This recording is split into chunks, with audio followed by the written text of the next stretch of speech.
la semana que viene, o la próxima vez que pueda compartir el estudio, vamos a terminar, después de un año, el capítulo 12 de Romanos. Y vamos a terminar leyéndolo de nuevo, nada más que leyéndolo y comentando los últimos versículos del capítulo 12 de Romanos, que hemos titulado Deberes cristianos para una vida sobrenatural, es decir, principios que Dios ha establecido en su palabra para que vivamos conforme a la voluntad del Espíritu Santo. Y un hombre, una mujer, un creyente que vive de acuerdo a la voluntad, sujeto a la voluntad del Espíritu Santo, es un hombre o una mujer con una vida sobrenatural. Porque todo lo que el Espíritu Santo hace es sobrenatural, trasciende lo natural y la capacidad que tú y yo tenemos como creyentes, incluso en la carne, de obrar y obrar en justicia. Así que David nos va a ayudar y vamos a ir leyendo todos los versículos. Si no has podido traer tu Biblia, si te ha olvidado o no te cabía en el bolsillo, según vaya leyéndolo ya en mi Biblia, van a aparecer para que leamos todos juntos en la pantalla. ¿De acuerdo? Y dice así la palabra del Señor en el capítulo 12, versículo 1 de Romanos. ¿Listo, David? Pues vamos para allá. Así que, hermanos, os ruego por las misericordias de Dios que presentéis vuestros cuerpos en sacrificio vivo, santo, agradable a Dios, que es vuestro culto racional. No os conforméis a este siglo, sino transformaos por medio de la renovación de vuestro entendimiento para que comprobéis cuál sea la buena voluntad de Dios, agradable y perfecta. Digo pues, por la gracia que me es dada, a cada cual que está entre vosotros, que no tenga más alto concepto de sí que el que debe tener, sino que piense de sí con cordura, conforme a la medida de fe que Dios repartió a cada uno. Porque de la manera que en un cuerpo tenemos muchos miembros, pero no todos los miembros tienen la misma función, así nosotros, siendo muchos, somos un solo cuerpo en Cristo, y todos miembros los unos de los otros. De manera que teniendo diferentes dones, según la gracia que nos es dada, si el de profecía, úsese conforme a la medida de la fe, o si de servicio en servir, o el que enseña en la enseñanza, el que exhorta en la exhortación, el que reparte con liberalidad, el que preside con solicitud, el que hace misericordia con alegría. El amor sea sin fingimiento, aborreced lo malo, seguid lo bueno.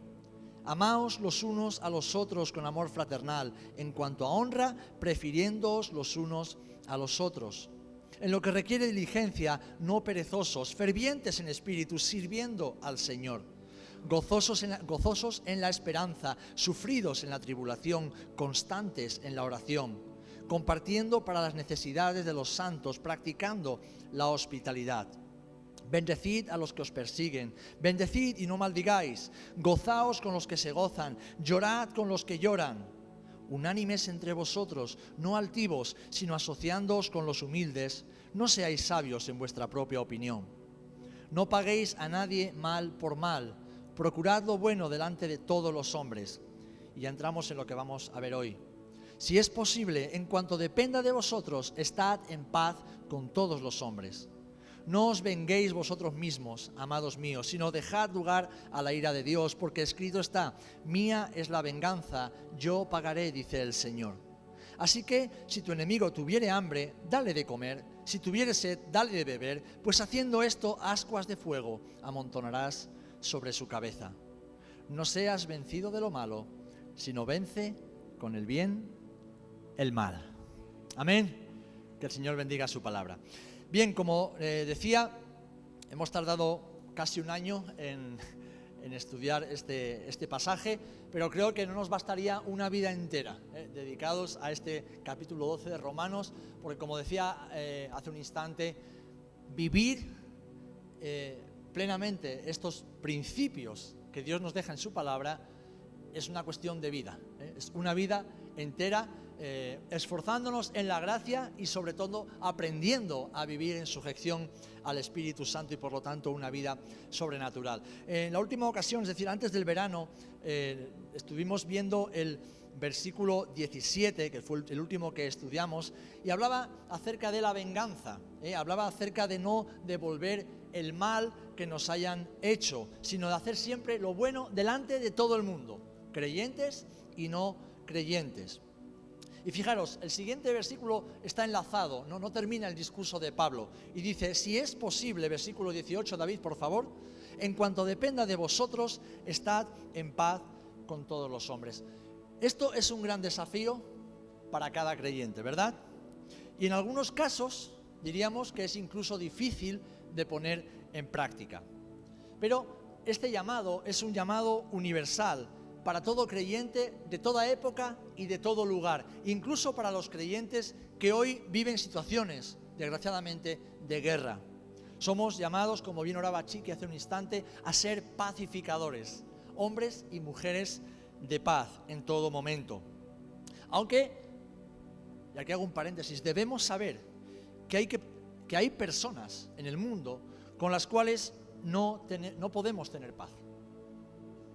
Por ejemplo, con los malhechores, con los que hacen y promueven el mal. Nosotros, como hijos de Dios, no podemos tener paz. No quiere decir que debemos buscar conflicto con ellos, pero como bien la palabra nos exhorta, debemos resistir al malo. Y ya lo estudiamos lo que significa resistir, no vamos a ahondar en ello.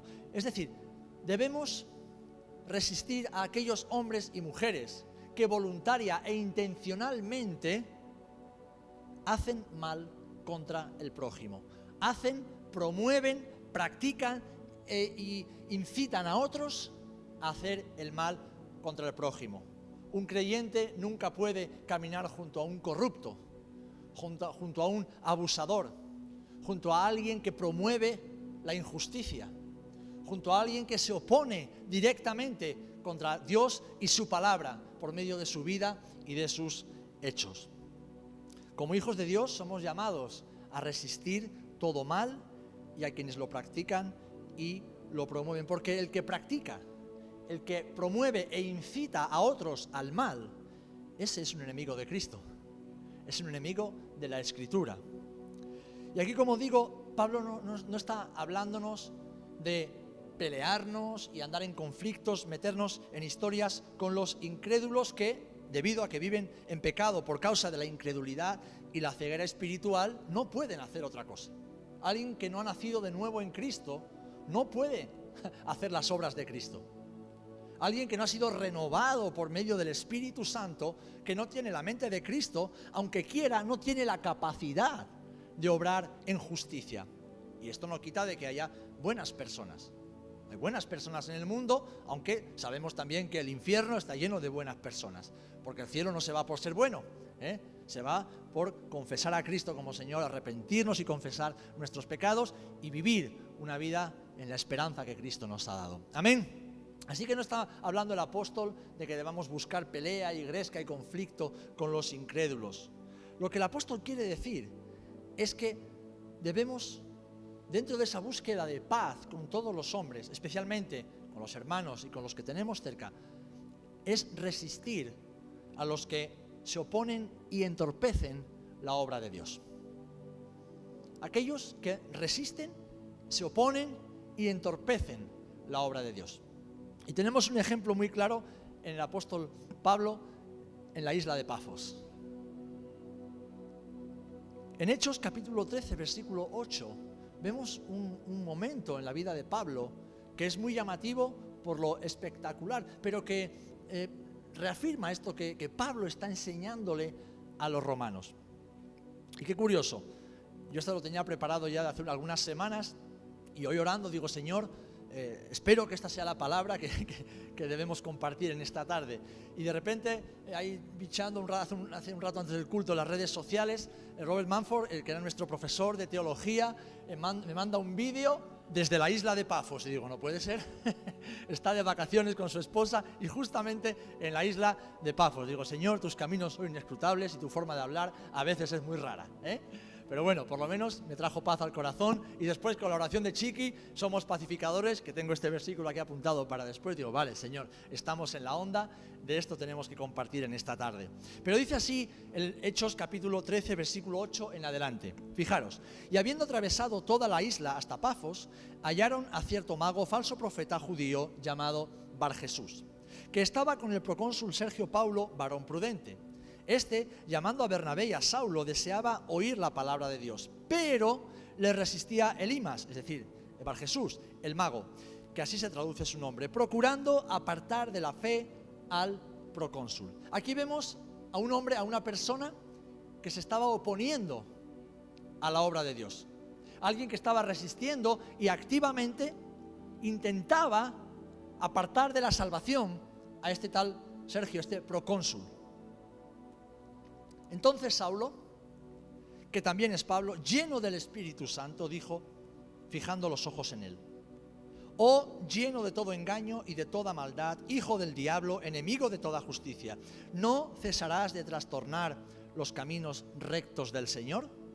Ahora pues, he aquí, la mano del Señor está contra ti, y serás ciego, y no verás el sol por algún tiempo. E inmediatamente cayeron sobre él oscuridad y tinieblas, y andando alrededor buscaba quien le condujese de la mano. Entonces el procónsul, viendo lo que había sucedido, creyó maravillado de la doctrina del Señor.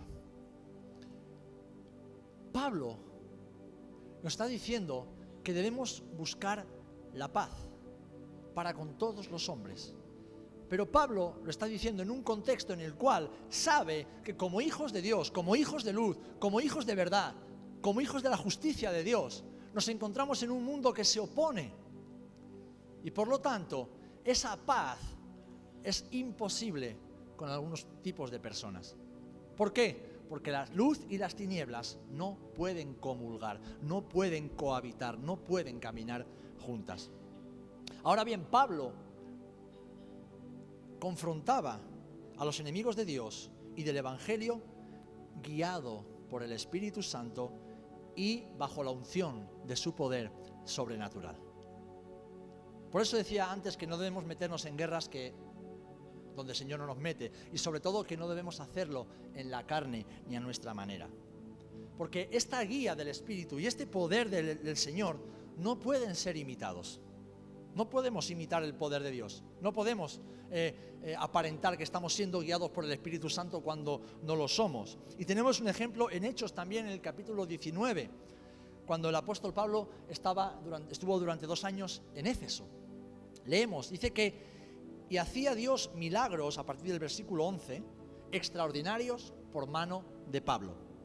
De tal manera que aún se llevaban a los enfermos los paños o delantales de su cuerpo, y las enfermedades se iban de ellos y los espíritus malos salían.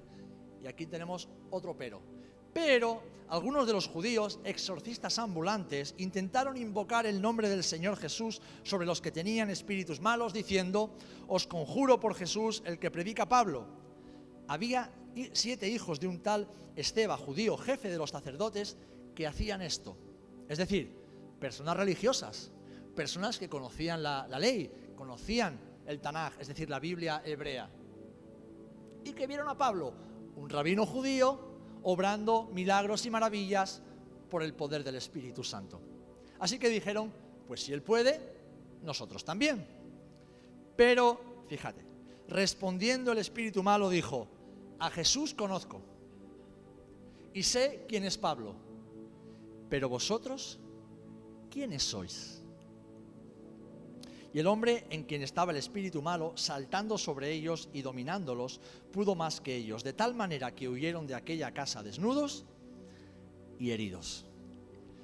El hecho de que haya personas con las cuales no podamos tener paz, es decir, que debamos resistir en el nombre del Señor, no quiere decir que nos metamos en líos y en conflictos donde Dios no nos mete o donde no nos ha llamado.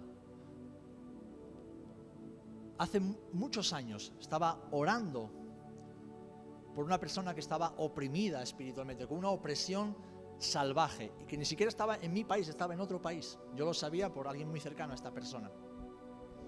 Y recuerdo estar orando y acostarme.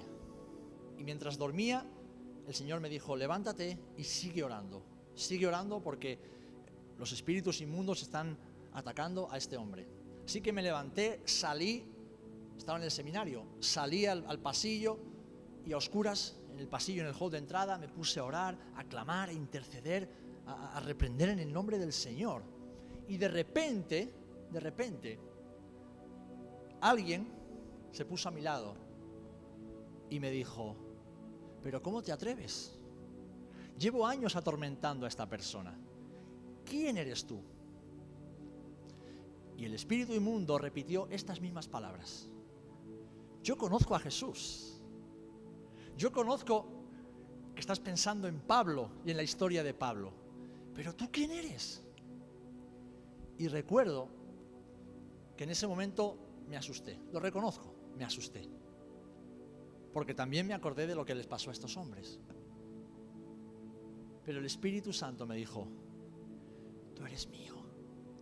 Y dile a este espíritu inmundo que tú eres un hijo de Dios, que ha recibido autoridad y con esa autoridad tú lo reprendes en el nombre de Jesús. Terminé de orar y al día siguiente, hablando con un familiar de esta persona, me dijo, ayer mi familiar estuvo muy malo durante la noche, pero en un momento, de repente, se puso bueno. De repente se puso bueno. De repente se calmó. De repente algo sucedió en su vida.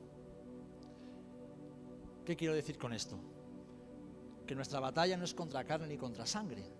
Y en ocasiones debemos actuar con personas visibles, pero nuestra batalla es espiritual y la debemos luchar con armas espirituales, guiados por el Espíritu Santo y siempre bajo la unción y la dirección del Espíritu Santo, que Él es el que ve, el que sabe y sobre todo el que tiene el poder. Amén.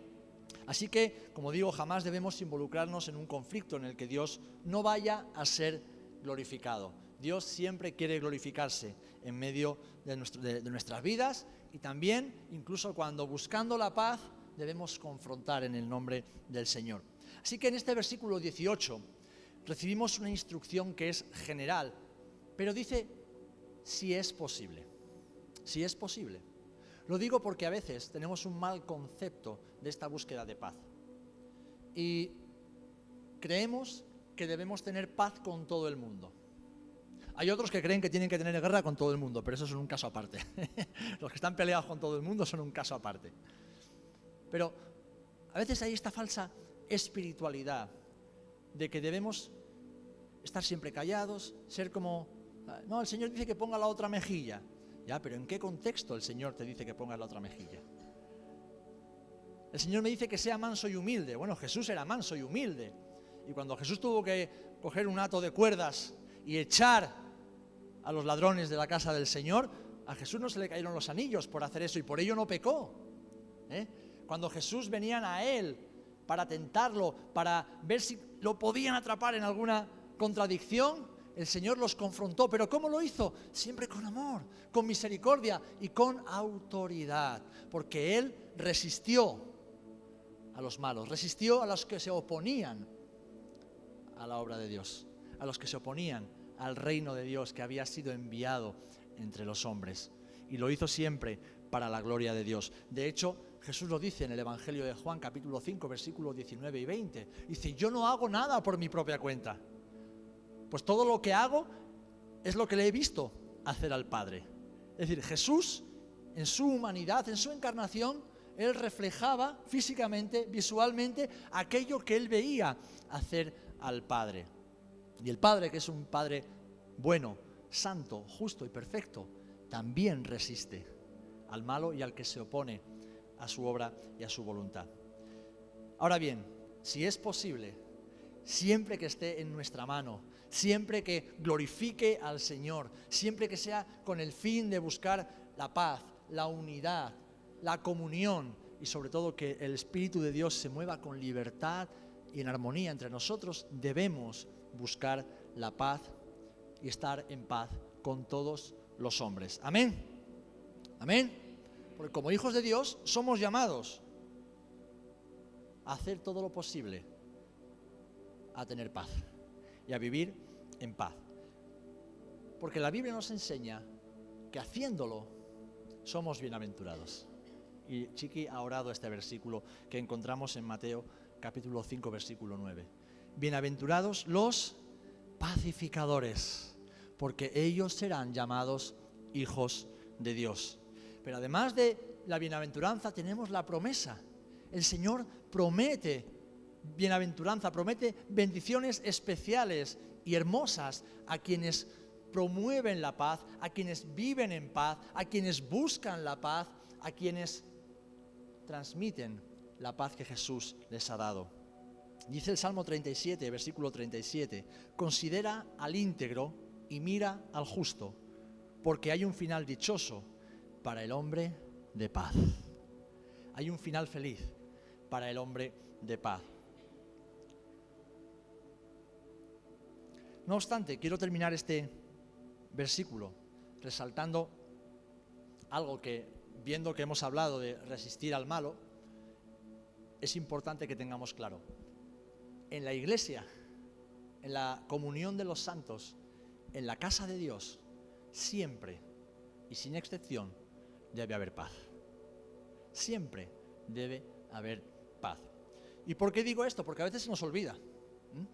A veces no vivimos conforme a estos principios de la palabra y del reino. A veces nuestro ego, nuestro orgullo, nuestra creencia de mi derecho, como ya hemos estudiado en este pasaje, nos impide tener paz con los hermanos. Nos impide caminar en paz con las personas que Dios ha puesto a nuestro lado para servir al Señor y caminar con Él.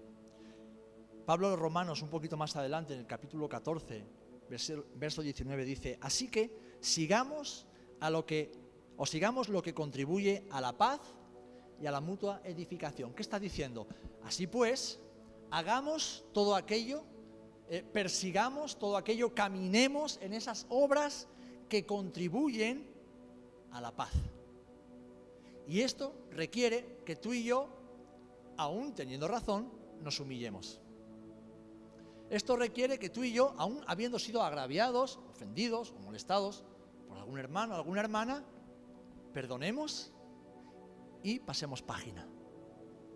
Esto requiere que caminemos como Jesús caminó. Porque también el apóstol Pedro nos habla, en la primera epístola, si padecemos por hacer el bien, somos bienaventurados. Ahora, si padecemos por hacer el mal, bien nos está el castigo, ¿no? El padecimiento. Pero lo que está diciendo es, a veces, dentro del cuerpo, como dentro de cualquier familia, ¿quién no tiene, no ha tenido y no tendremos roces dentro de la familia? Eso es normal, forma parte de la vida familiar. Pero no dejamos de ser familia por ello. No dejamos de ser hermanos y miembros los unos de los otros. Debemos caminar y contribuir a la paz y a la mutua edificación. Y Pablo añade también en la epístola a los Efesios, en el capítulo 4, versículo 3, que seamos solícitos en guardar la unidad, y fijaros, conocemos todos este versículo, en guardar la unidad del Espíritu, ¿en qué? En el vínculo de la paz. ¿Qué nos dice Pablo? Que, un ejemplo sencillo, yo no puedo tener unidad, por ejemplo, con Juan, con mi hermano, si mi vínculo con él no es la paz de Dios en nuestros corazones, si no hay paz entre él y yo. Estoy seguro de que Juan y yo no estamos de acuerdo en muchas cosas, y no tenemos por qué estarlo. ¿Por qué? Porque somos dos personas distintas, con experiencias de vida distintas, con pensamientos incluso distintos, pero eso no nos separa. Eso nos recuerda la multiforme gracia de Dios, de que podemos llegar a un mismo objetivo pensando diferente y haciendo incluso las formas de manera diferente, de manera distinta. Porque la riqueza que Dios le ha dado a él no me la ha dado a mí, la que me ha dado a mí no se la ha dado a él, pero somos llamados a juntos caminar hacia un mismo propósito. ¿Amén? Entonces yo no puedo conseguir eso si el vínculo de la paz está roto. Si nuestro vínculo no es solamente el amor, sino la paz que Dios ha establecido entre nosotros como hermanos, no puedo tener comunión espiritual, no puedo tener intimidad espiritual con Él, no puedo tener unidad con Él. Debemos ser solícitos, como dice el apóstol Pablo, es decir, hacerlo de manera intencional y vivir con esta intencionalidad, buscando la unidad, pero siempre en el vínculo de la paz. ¿Cuántos estáis de acuerdo conmigo? Bueno, entonces estáis de acuerdo con la palabra porque no estoy diciendo nada que no esté en la Biblia, ¿eh? Gloria a Dios. Mire, el corazón que vive sujeto. Bueno, voy a hacer una pregunta antes de decir esto.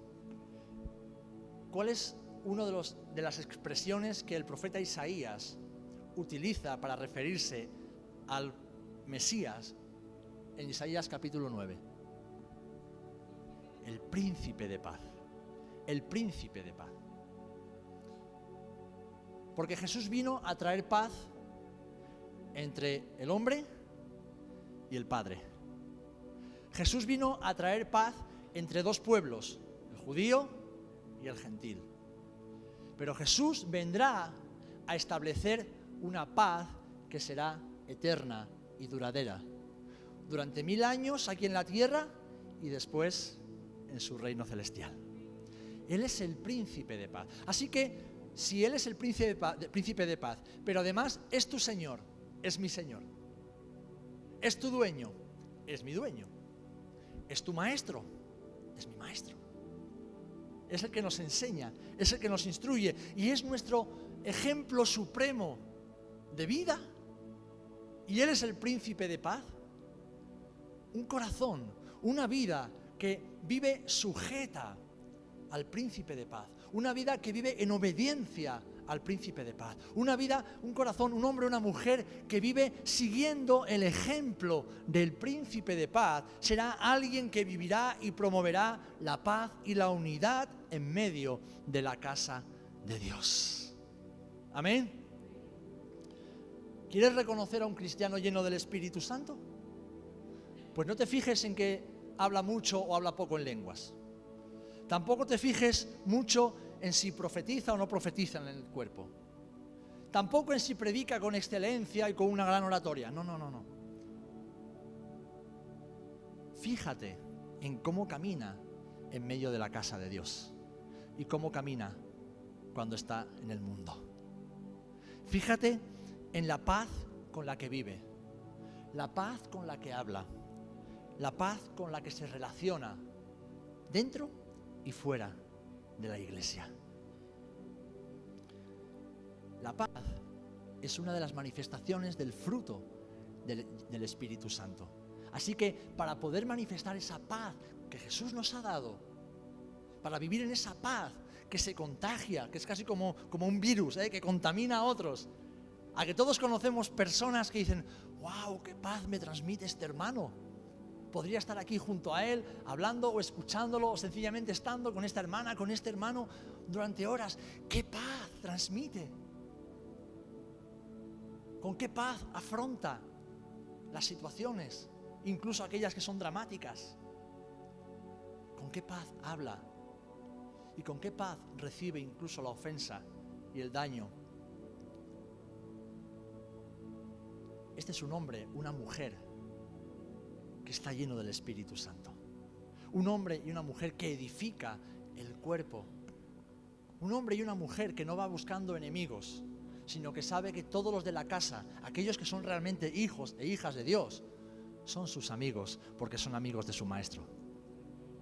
Aquel que entiende que si hay algo que Dios como Padre, que Jesús como Esposo, que el Espíritu Santo como el que une, el que santifica, si hay algo que el Dios Trino ama y es celoso aquí en la tierra, es de la unidad y de la paz en medio de su casa.